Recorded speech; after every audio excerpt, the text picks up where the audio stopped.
Akalain mo? Kia ora, my name is Binibining Veronica. I am a Filipino nurse living in New Zealand. On this channel, I create videos about nursing and life in New Zealand. So if you're new here, please make sure to hit like and subscribe. Salamat po! Happy first anniversary to my YouTube channel and happy 1,000 subscribers to me. Thank you so much for all your love and all your support. Thank you for liking, sharing, and commenting on my videos. I really appreciate it. Today, I will answer frequently asked questions on this channel, specifically around nursing and living in New Zealand. I will include a timestamp here so you can jump to a specific topic quickly. Otherwise, if you're here for the whole video, then please make yourself comfortable and we'll get started. So our first question for today came from Crizel. She asked, how did you achieve yung free masteral po? Just a bit of a background. A while back, I posted in my public Facebook page, I said, this year, I completed a master's degree for free. Yep, you read that right. Wala akong binayaran as in. Now, to answer Crizel's question, when I moved here in New Zealand back in 2012, I was already thinking of ways on how I can upgrade my career. And based on what I read, they said there that it's quite advantageous if you have a postgraduate degree. So in New Zealand, that could be a postgraduate certificate, a postgraduate diploma, or a master's degree. However, at that time, I'm so sorry. My daughter is happily playing around in our lounge, so you'll kind of hear her in the background.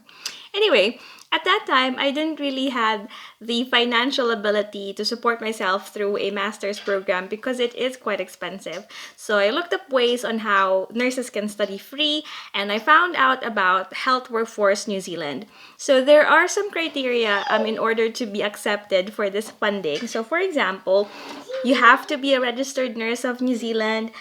You should have undertaken a personal practice development and you have a career plan in place. They'll actually ask you to complete a form. And this is open for New Zealand citizen or those who hold New Zealand resident permit. And there's an evidence of support to meet education requirements by your current employer, either from your clinical nurse manager or from your nurse leader or line manager. They also said here that you have to be currently employed in a permanent position as a registered nurse by a health service that is funded by the DHP or Ministry of Health from Vote Health, and you should meet the entry criteria required by the education provider. Obviously, there are pros and cons in pursuing a postgraduate degree. So, for example, it can be really time-consuming. In my situation, because I was working part-time for zero point 0.8 FTE, so that's 8 shifts a fortnight, and I was also studying, it took me 4 years to complete the master's degree because I was studying part-time. There's a lot of paperwork involved, and obviously not everyone who will apply for funding will get funding. So yeah, I was really lucky because even though I was working in an aged care facility, I still got approved for funding. And even when I moved to a district health board, I continued to get funding all throughout my master's program. And on the plus side, like I said, it really helped with my career. After finishing my postgraduate diploma, I got a job as a clinical nurse specialist for stroke and neurology, and now I'm working as a clinical nurse educator. So I've been in a senior designated role for about 5 years, and I'm very happy that I pursued this pathway. If you'd like to know more about postgraduate studies and senior nursing designated roles here in New Zealand, please hit like on this video. And if we reach 30 likes for this video, then definitely I will talk about postgraduate degrees and more on senior nursing designated roles here in New Zealand. Now let's move on. So for our next question, Vanessa asked, may age limit po ba ang pag-a-apply as a nurse in New Zealand? So for the nurse application, there's no age limit, so you can apply regardless of how old you are. However, you may want to note that there is an age limit for a skilled migrant resident visa application, and I think that's 55 years old or under. And at the moment, the skilled migrant resident visa category is closed because of COVID-19 pandemic. But to answer Vanessa's question, there is no age limit for the New Zealand nurse registration application. All right, our next question is from Pamilia, and she said, "Hello ma'am, I've watched several of your videos in YouTube. How can I message you? I have questions that I think you can answer. Thank you, Binibining Veronica." So I'm not sure if I can answer every questions. Obviously, I only base it on my knowledge, my experience, and the information I've received from the people I've met online and from the people I know here in New Zealand. But by all means, feel free to contact me. You can write your questions in the comment section below. Feel free to do so. I do respond. Sometimes I'm a bit late.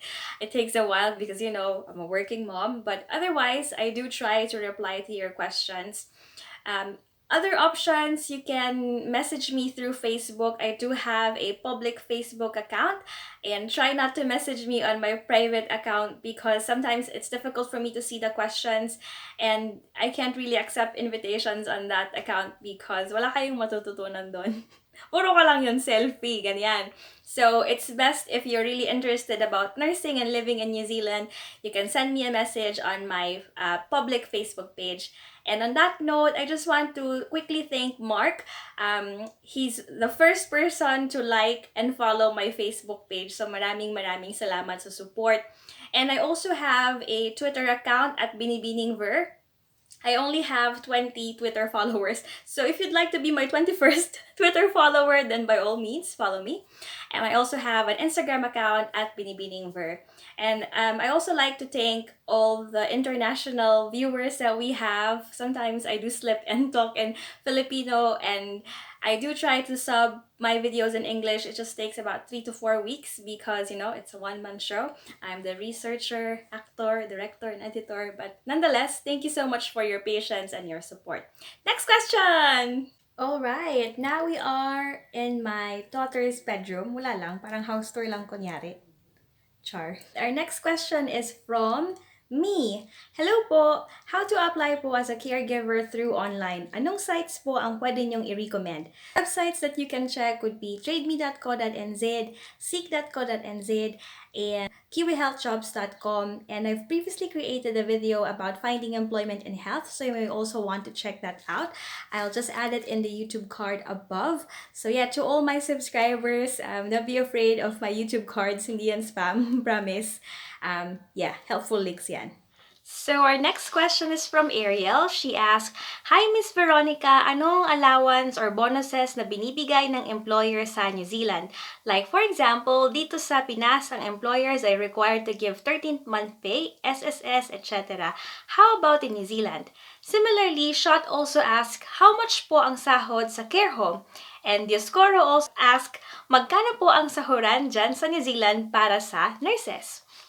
So like what I've mentioned before, your salary will vary depending on who your employer is, if you are on a collective agreement versus individual agreement, and your years of experience. So for example, if you are working in a public hospital through a DHP, salary could be from 54,000 to 77,000 annually for a full-time employee. And then depending on your years of experience, so may level na step 1 to step 7. Step 1 is your new graduates, and step 7 is for someone with 7 or more years experience. If you are employed by the District Health Board where you're working in the community, then salary could vary between 54,000 to 83,000, and steps goes from step 1 to step 8. And because there are a lot of private hospitals and aged care facilities here in New Zealand, the employment agreement could also be different. So there's some variation in the salary. And I've made a comparison video between salary in public, private, and aged care facilities. So do have a look on that. I discussed more information in detail. But for the benefits, so you get penal rates, so you get extra pay if you work in the afternoon shift, if you work on a night shift, if you're on call, for those who are working in theaters, for example, if you work on a public holiday, and if you work on a weekend. So yun yung mga possible penal rates na pwede nyo makuha. Next is a question from Julia. Hello ma'am, ask ko lang po if may difference sa process ng mga documents kapag dyan ka sa New Zealand mag-start ng application. Thank you so much. So for all internationally qualified nurses, there's 3 steps to follow. Number 1 is getting your documents verified by CGFNS. Number 2, requesting CGFNS to send your report to Nursing Council. And number 3 is applying through Nursing Council. So there's actually not much difference in terms of the documents that you need to submit. There may be some difference in the actual overall experience. So for example, you're living in a country where COVID-19 is really rampant, so it might be more difficult for you to get the documents needed, for example. But if you are living in a country where it's a bit easier to process your documents, take your English language test, then it might be a bit easier for you to gather those documents, or at least a little bit quicker. But like I said, the process is still the same. I think the only exception would be if you are an Australian nurse, because we have a Trans-Tasman mutual agreement, so the process for those nurses with Australian nurse license is a bit different. But yeah, overall, the process is still the same. So step 1, step 2, and step 3. And on the third step, once the Nursing Council reviewed your application, they would either recommend you to take CAP, or in some instances, specifically for nurses that I know who've come from Singapore, for example, they didn't have to go through CAP. But yeah, the council will review your application individually. Next question is from Alisa. Do I still need to register with CGFNS even though I already went through this for my USRN application? So according to the CGFNS website, the answer is yes. So it says here the CVS 𝐬𝐤𝐸𝐷𝐷 application is specific to NCNZ, so that's Nursing Council New Zealand requirements, and in accordance with nursing standards in New Zealand. If you have a recent prior order with CGFNS, there are instances when your saved documents can be used for the CVS NCNZ.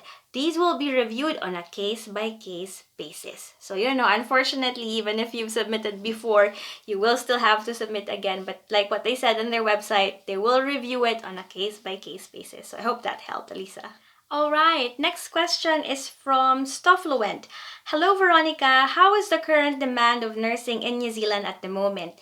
So early last year, mga Feb 2020, I created a video about nursing demand in USA, Canada, Australia, and New Zealand. So I'll just play the clip pertaining to New Zealand and add it in this video. Yung data naman dito sa New Zealand ang nahanap ko was from 2010, which showed 42,334 nurses. Tapos, 7,893 doon internationally qualified nurses, 50% from UK, 13.5% from the Philippines. Sabi rin, using the same data, 50% of nurses from 2010 will hit retirement age in 2035.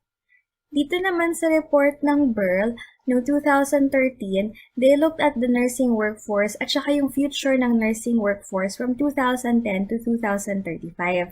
Tapos sabi nila, by 2035, ang population ng New Zealand will continue to grow and age. And if we stay on the same business model, ang supply ng nurses will only be met until 2020. Tapos mahihirapan na ito dahil sa population growth. Kaya naman sabi dun sa report, they would need 15,000 nurses. Dun sa reference list na ipapakita ko sa inyo later, maganda rin siguro silipin niyo yung mismong report para makita nyo kung ano yung mga modeling tools at four scenarios na ginamit dun sa BERL na study. Finally, yung last na datang nahanap ko was from March 2017 at sabi doon meron ng 52,711 practicing nurses dito sa New Zealand. 49,933 non-registered nurses. Inote ko nga lang pala, dun sa mismong report, sinabi nila doon na may mga variables din sila na hindi na-address. For example, yung period from 2020 to 2035, magkakaroon ng worldwide demand for nurses. So, hindi na ma-factor in kung ano ang magiging epekto noon sa New Zealand nurses supply. So, isipin nyo, if yung ibang mga internationally qualified nurses, kung will they find attractive to go to other countries like US, Canada, Australia, or UK?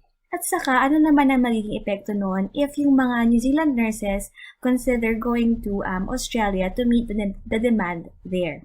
So because I filmed that video before COVID-19 pandemic, obviously there's some changes with the supply and the demand, but unfortunately, I don't really have that specific data pertaining to New Zealand and its effect and the effects of COVID-19 in terms of nursing shortage per se. But as soon as that information becomes available, then we'll be onto it and I'll definitely make a video about that.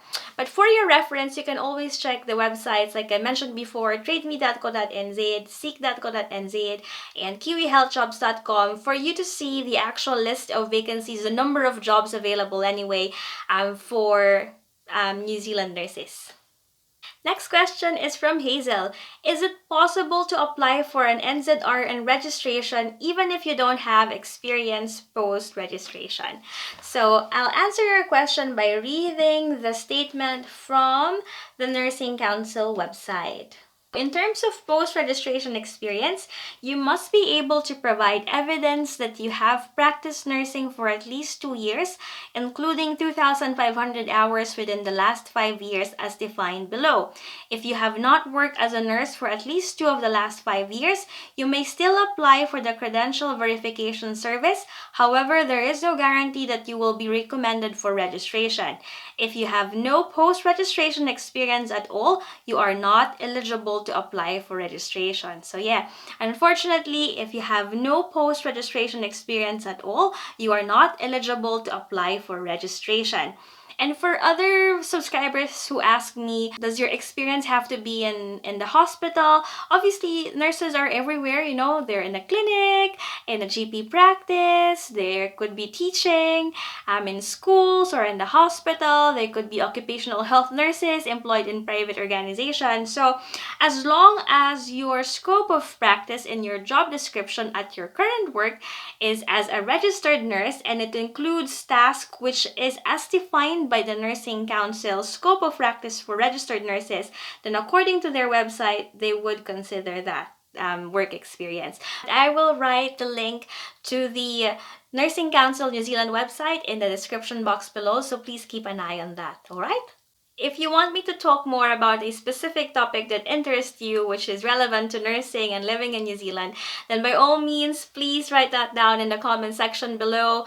If you are a subscriber or a viewer and you saw one of these comments and you're actually thinking that yes, this could benefit you, hit like on that comment so I would know that this is a most requested topic that I definitely need to do a video on. Ang dami ko nang sabi sa video na to. Pati ako napagod din ako. But as always, I wish you all the best with your journey and I hope you will be blessed. I'll see you soon. Bye!